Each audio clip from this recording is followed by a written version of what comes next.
बिस्मिल्लाहिर्रहमानिर्रहीम। अस्सलाम वालेकुम बच्चों, I am Zain Tabassum Zain academy की जानिब से एक और न्यू वीडियो के साथ आप लोग की खिदमत में हाजिर हूँ।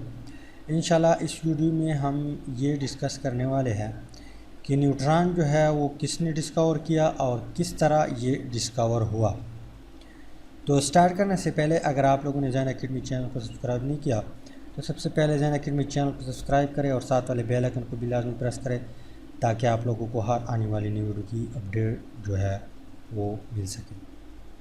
तो बात न्यूट्रॉन की इस तरह स्टार्ट हो गई कि जब इलेक्ट्रॉन डिस्कवर हुए और प्रोटॉन भी डिस्कवर हुए और साथ साथ उसकी मास जो है वो भी उन लोग को पता चल गया कि प्रोटॉन की मास इतनी है और इलेक्ट्रॉन की मास इतनी है। फिर 1920 में रदरफोर्ड उठा और उसने एज ए होल एटम जो होगा उसका मास कैलकुलेट किया। क्या किया? एज ए होल एक एटम का मास कैलकुलेट किया। उसके बाद इलेक्ट्रॉन और प्रोटॉन की जो सम है उसकी मास को भी कैलकुलेट किया। तो रिज़ल्ट क्या निकला? रिज़ल्ट ये निकला कि एज ए होल एटम जो थी उसकी मास ज़्यादा थी किस चीज़ से?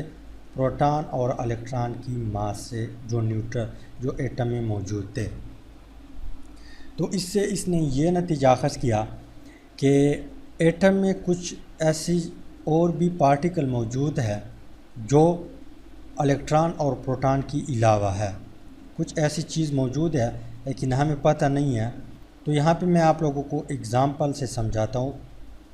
फ़र्ज़ करें हमारे पास ये ऐसा होता नहीं है, एक्चुअली ऐसा होता नहीं है, लेकिन मैं समझाने के लिए कोशिश करता हूँ ताकि आप लोगों को समझ आ सके। तो यहाँ पे फ़र्ज़ करें ये हमारे पास क्या है? एक एटम है, इसमें प्रोटॉन है और ये इसकी ऑर्बिट है, इसमें इलेक्ट्रॉन मौजूद है। तो रदरफोर्ड ने क्या कहा? रदरफोर्ड ने इस तरह कहा कि पूरा एटम जो है इसकी मास ज़्यादा है प्रोटॉन और इलेक्ट्रॉन की मास से। फ़र्ज़ करें हमारे पास एज ए होल एटम की जो मास है वो है 12 ग्राम और प्रोटॉन की जो मास है वो है 5 ग्राम प्लस इलेक्ट्रॉन की मास है 2 ग्राम। तो ये इज़ इक्वल टू या किस चीज़ की? 7 ग्राम की। तो रदरफोर्ड के साथ इस तरह रिज़ल्ट निकला था। तो इसने कहा कि एटम में कुछ ऐसे पार्टिकल और भी है जो अब तक हमें पता नहीं है।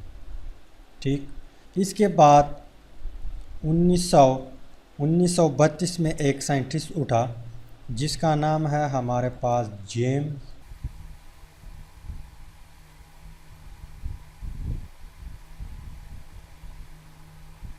चैडविक।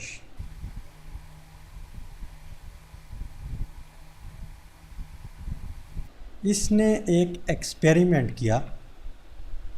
एक्सपेरिमेंट किस तरह थी? एक्सपेरिमेंट कुछ इस तरह थी कि इसने यहाँ पे अल्फ़ा पार्टिकल ले लिया। क्या ले लिया? Alpha particle. अल्फ़ा पार्टिकल हमारे पास किस चीज़ का बना होता है? अल्फ़ा पार्टिकल हमारे पास जो है वो हीलियम है। क्या है? हीलियम है। लेकिन हीलियम से जो इलेक्ट्रॉन है उसको उसने रिमूव किया हुआ है। फ़र्ज़ करिए ये हमारे पास क्या है? ये हमारे पास हीलियम की न्यूक्लियस है, इसमें 2 प्रोटॉन होते हैं और एक इसकी ऑर्बिट है। तो इसमें 2 इलेक्ट्रॉन होते हैं। क्या होते हैं? 2 इलेक्ट्रॉन होते हैं। तो यहाँ पे जो इलेक्ट्रॉन है दोनों, इसने इसको रिमूव कर दिया और क्या रह गया? यहाँ पे सिर्फ न्यूक्लियस रह गया और इसके ऊपर +2 चार्ज भी था। कौन सा चार्ज था? +2 चार्ज भी था। अब इसके बाद क्या हुआ कि इसने इसको बम्बार किया किस चीज़ पे? बेरिलियम पे। ये अल्फ़ा पार्टिकल जो है ये इसने बम्बार किया एक बेरिलियम रॉड लाइक जैसी चीज़ थी जो बेरिलियम का बना हुआ था। यहाँ पे इस तरह इसके ऊपर इसने बम्बार किया।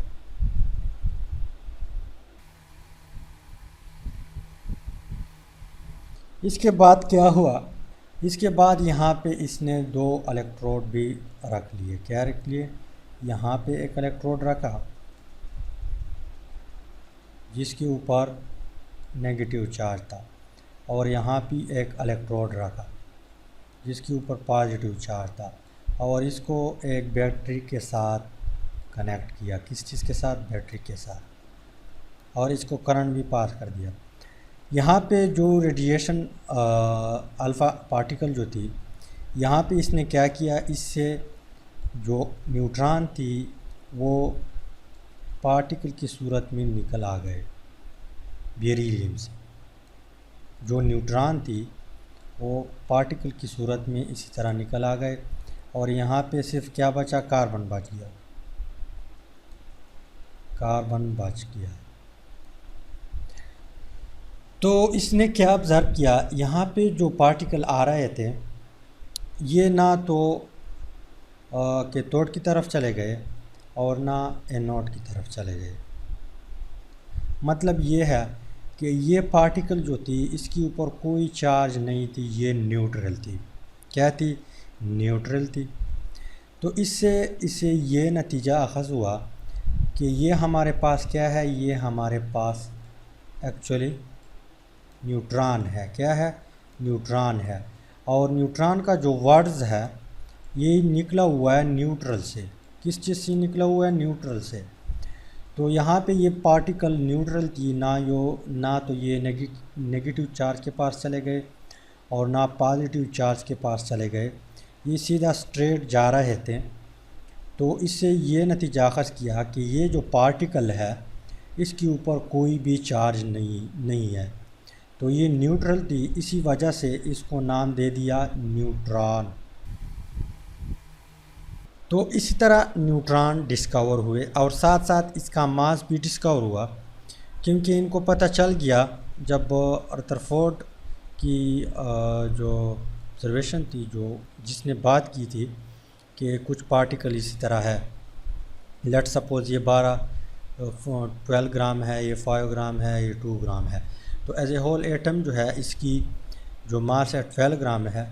अब अगर हम 5 मज़ीद भी डाल दें, मज़ीद, तो कितना आता है, 12 आता है। तो इसका मतलब ये है कि जो न्यूट्रॉन की मास है वो किस चीज़ की बराबर है, न्यूट्रॉन m मीन्स मास, और यहाँ पे छोटा n मीन्स न्यूट्रॉन, ये इज़ इक्वल टू है मास ऑफ प्रोटॉन से। तो साथ साथ इसकी मास भी डिस्कवर हो गई, और इसके अलावा इसी तरह न्यूट्रॉन जो है वो डिस्कवर हो गए। तो उम्मीद है कि वीडियो की कुछ ना कुछ आप लोगों को आइडिया मिला होगा। अगर मिला है तो वीडियो को लाइक करें, शेयर करें और चैनल को ज़रूर सब्सक्राइब करें। Finally thanks for watching.